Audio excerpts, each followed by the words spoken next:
안녕하세요. 책사랑방입니다. 오늘도 반갑습니다. 오늘도 가진 것이 없다면 운으로 승부하라. 시바무라 에미코. 지금의 내가 최고다. 관상수상에는 그 사람의 개성이 나타나 있다. 하지만 히토리 씨는 부자의 상을 갖고 있지도 않고 인기가 있을 상도 출세할 상도 아니다. 무슨 말이냐면 관상수상으로는 그 사람의 운명을 알 수 없다는 말이다. 부자의 상이니 출세하는 상이니 그런 건 아무래도 좋아. 마음에 빛이 나고 앞으로 나아갈 곳을 확실히 안다면 그곳으로 충분해.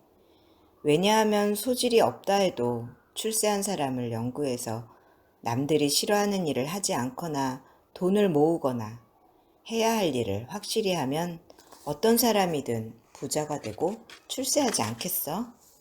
나도 그랬으니까 이건 틀림없어. 하지만 마음에 빛이 없으면 그것을 깨닫지 못해. 물론 소질을 지닌 사람도 있어. 그러나 소질이 있는 사람이 어둠 속에 있다면 그 소질을 사용하지 못한 채 죽고 말겠지. 그래서 빛을 밝혀주는 게 중요한 거야.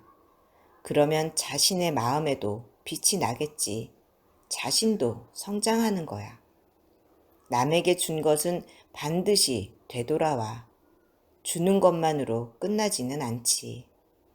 나쁜 일을 하면 나쁜 일이 되돌아오지만 좋은 일을 하면 좋은 일이 일어나. 그러니까 관상수상이 아무리 나빠도 상관없어. 요절할 상을 가진 사람이라도 좋은 일을 하면 오래 살게 돼. 그러니까 어떻게 살아가느냐가 중요한 거야.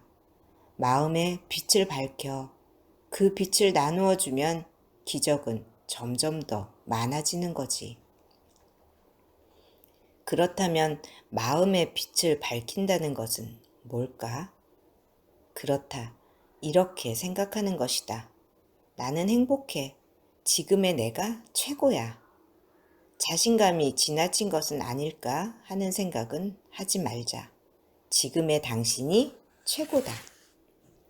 사람에게는 제각각 정해진 운명, 바뀔 수 없는 숙명이란 게 있어. 예를 들어 남자로 태어났거나 여자로 태어났거나 가난한 부모 밑에서 태어났거나 그리고 그 얼굴, 그 몸, 그 개성으로 태어난 것도 숙명이야. 그건 바뀔 수 없어. 신이 정한 것이니까. 그러니까 포기할 수밖에 없어. 포기한다는 건 명확히 바라본다는 거야. 무엇을 명확히 바라보는 거냐 하면 신은 인간을 괴롭히기 위해서 그 얼굴, 그 몸, 그 개성, 그 부모, 그 성별을 준 것이 아니라는 거야. 모두가 제각각 빛이 나고 행복하도록 생명을 주고 태어나길 잘했어 라고 생각하는 사람이 되도록 수행의 자리를 준 거야. 신의 그런 생각을 무시하고 어째서 이런 못생긴 얼굴로 태어났을까 하고 말하니까 행복할 수 없는 거야. 언제나 말하는 거지만 행복이란 건 깨달음이야.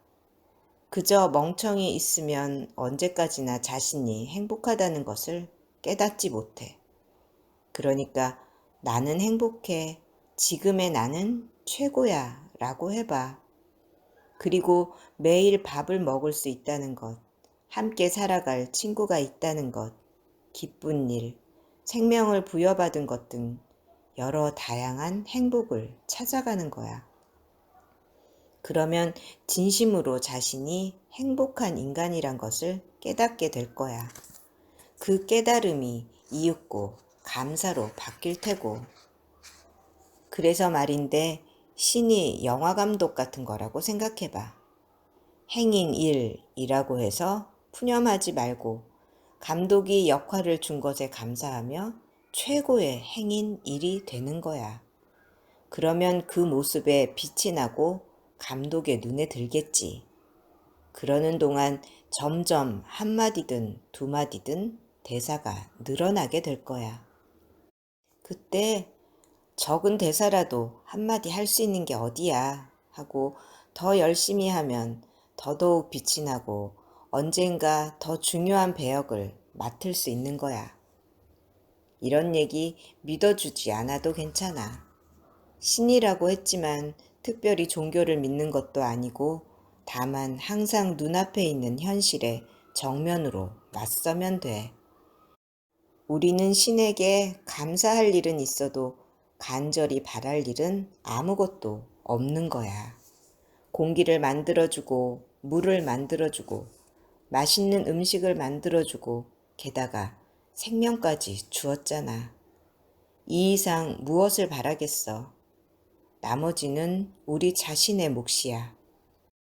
일단 태어난 이상은 현실의 일이니까 자신이 어떻다, 남이 어떻다 하는 것은 이미 아무 소용이 없어. 지금 자신이 최고라고 생각할 수 있도록 자기 나름대로 납득할 만한 것을 찾으라는 거야. 그러고 나서 지금 자신이 가진 힘으로 승부를 걸어야 해. 지금 최고인 자신에게 좋은 말을 하나 또 하나 계속해서 덧붙여 가야 해. 그러면 누구나 뭐든지 잘해 나갈 수 있어. 소중히 여기는 것이 남는다. 어떤가? 여러분의 마음에도 빛이 밝혀졌는가? 자신의 마음에 빛이 밝혀졌다면 이번에는 다른 사람의 마음에 그 빛을 나누어 주자. 하지만 마음의 빛을 나누어 주는 방법은 여러 가지가 있다. 관상수상은 어디까지나 한 가지 방법에 지나지 않는다. 다른 사람의 마음에 빛을 밝힌다는 것은 테크닉이 아니라 결국 생각, 사랑이야. 관상수상을 볼 수 없어도 이 사람에게 사랑과 빛을 전해줘야 한다는 마음이 들면 여러 가지 지혜가 떠오르지. 그걸 하면 되는 거야. 그래서 자신이 신의 사랑과 빛으로 이루어진 것을 모르는 사람에게는 관상수상이 보이지 않아. 이 사람에게 사랑을 주겠다, 빛을 주겠다는 마음이 없으면 안 되는 거야. 사람은 이 세상에 태어날 때 신에게 어떤 약속을 하고 나와. 그것을 천명이라고 하는데 나는 내 주위에 있는 사람들을 괴롭히고 오겠습니다 라고 신에게 약속하고 나오는 사람은 단 한 사람도 없어. 사랑스러운 말을 하고 사람들을 웃는 얼굴로 대하겠습니다 하는 약속을 하고 태어나지. 이 약속을 지킨 사람이 성공한 사람이야. 하지만 테크닉만 생각하는 사람은 이 약속을 지킬 수 없어. 생각이야. 사랑이야. 자신과 자신 주위에 있는 사람들을 소중한 존재라고 생각할 수 있느냐, 없느냐 하는 거야. 있지. 나는 소중히 여기는 것이 남는다고 생각해. 잠깐 이야기가 옆길로 새겠지만 사람들은 대개 힘든 일을 대비해서 저금을 하잖아. 그건 돈이 소중해서 그런 것이 아니야. 자신이 소중하기 때문에 그렇게 하는 거지. 돈만 생각한다면 정말 힘든 일이 일어나고 돈 때문에 힘들게 되지. 그런 생각을 밑바탕에 깔고 나는 돈을 소중히 생각하지. 그래서 돈으로 인한 곤란을 겪지 않아. 돈을 소중히 하니까 돈이 많이 보이고 또한 돈이 들어오고 저금이 늘어나는 거야. 돈이란 건 내 가까이에 왔을 때는 지쳐있는 상태야. 그것을 내버려 두기 아깝다며 주식을 하니 토지를 사니 해서 혹사하니까 돈이 싫어하는 거야. 네 녀석 옆에는 붙어있고 싶지 않아 하며 모두 사라져버리는 거야. 그러니까 나처럼 소중히 해봐. 그러면 돈 쪽에서 말을 해올 거야. 좀 더 사용해 주세요. 나를 조금만 밖으로 꺼내주면 친구를 모두 데려오겠습니다. 돈을 소중히 하면 그만큼 돈으로부터 사랑을 받게 되는 거야. 요컨대 소중히 여기는 것이 남아. 그와 마찬가지로 친구를 소중히 여기는 사람은 친구들이 남아. 반면에 자신만 소중히 여기는 사람에게는 자신밖에 남지 않겠지. 친구도 없고 그 누구도 없어. 자신밖에 없어. 그런데 자신조차도 소중히 하지 않는 사람이 있어.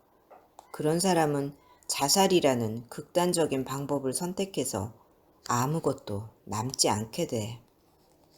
나는 손님을 소중히 여기고 장사도 소중히 여기고 돈도 소중히 여겨.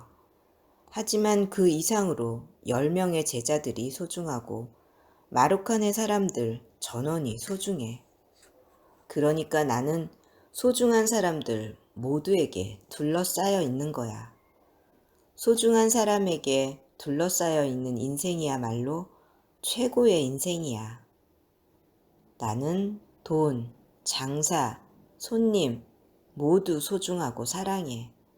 하지만 육체가 없어져 내 영혼이 고향인 천국으로 돌아갈 때 그것을 가지고 돌아갈 수는 없어. 영혼의 고향으로 가지고 돌아갈 수 있는 건 이 세상에서 받은 것, 사랑뿐이야. 사랑을 전해주고 소중한 사람들에게 둘러싸여 즐겁게 살 수 있어서 정말 행복했다는 기억밖에 가지고 갈 수 없어. 다시 한번 말하는데 인생에서 중요한 것은 무엇을 소중히 할 것인가 하는 문제라고. 주운 돌이 다이아몬드로 바뀔 때. 이 원고를 쓰면서 히토리 씨의 매력이 뭔지를 생각하며 지금까지 그가 나에게 이야기해 준 것 몇 가지를 떠올려 봤다. 지금 되돌아보며 생각하는 것은 역시 히토리 씨의 매력은 사고방식이고 그의 성공은 그 정신에서 나왔다는 것이다. 히토리 씨는 정신적인 부분을 중시하는 사람이라 그런 삶의 방식이 장사와 무슨 관계가 있나 이상하게 생각했던 적도 있었다. 하지만 그의 정신론을 실천하며 장사를 해나간 결과 나는 시바무라 에미코라는 사람으로서 개성을 살리는 데 성공했을 뿐 아니라 장사꾼으로도 성공할 수 있었다. 작은 돌을 주울 생각이었는데 어느새 그 작은 돌이 다이아몬드로 바뀌어 있었던 것이다. 무슨 말인가 하면 히토리 씨가 가르쳐준 작은 돌과 다이아몬드 이야기가 있다. 언젠가 어느 마을에 신이 나타나 이렇게 말했다. 작은 돌을 보거든 주어라. 작은 돌을 주우면 내일 기쁘고 또 슬퍼질 것이다. 마을 사람들은 그 말뜻을 알 수 없었지만 신이 그렇게 말하니까 작은 돌을 주어 봉투에 담았어. 그런데 다음날 아침 그 봉투 속을 들여다보니 작은 돌이 다이아몬드로 바뀌어 있었어. 그 순간 사람들은 기뻤지만 그와 동시에 어째서 좀 더 많이 주워두지 않았을까 하며 탄식하고 슬퍼했어. 이 이야기는 자신의 눈앞에 나타난 과제를 하나하나 뛰어넘어갈 동안에는 모든 일이 평범한 돌에 불과해 보이지만 어느새 그 돌이 다이아몬드가 될 것이라는 말이지. 요컨대 쓸데없는 고생을 하고 있다고 생각하지만 지나고 나면 쓸데없는 건 없다는 거지. 하지만 그런 일은 자신이 행복하다거나 성공했다는 생각을 할 수 있을 때 비로소 일어나. 다이아몬드를 주었는데 다음 날 돌이 되어버리는 사람도 있겠지. 남의 이야기를 들어도 자신에게 도움이 되도록 만들지 못하거나 돼지목의 진주라는 표현이 맞는 경우가 있잖아. 반면 돌을 주었는데 다이아몬드로 바뀌는 사람이 있어.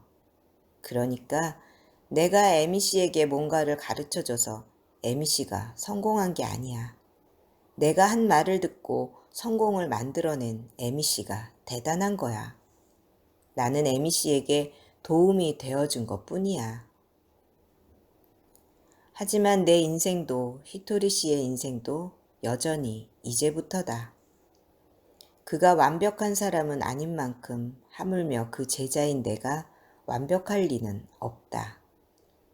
하지만 완벽한 사람이 아닌 히토리 씨도 자기 자신에게 이렇게 말한다고 한다. 살아있는 한 배우고 배우고 계속 배워서 내가 배운 것을 다른 사람에게 전하고 영혼의 고향으로 돌아가는 거야. 나 역시 그를 따라서 그렇게 살아갈 생각이다. 그러므로 우리는 그런 삶을 사는 동지이자 순수한 친구다. 여러분에게도 그런 친구가 생기기를 바란다. 걱정할 것 없다. 당신이라면 반드시 생길 것이다. 당신은 신의 사랑과 빛으로 이루어졌으니까. 오늘도 들어주셔서 감사합니다. 사랑합니다. 축복합니다. 오늘도 제가 당신을 응원합니다.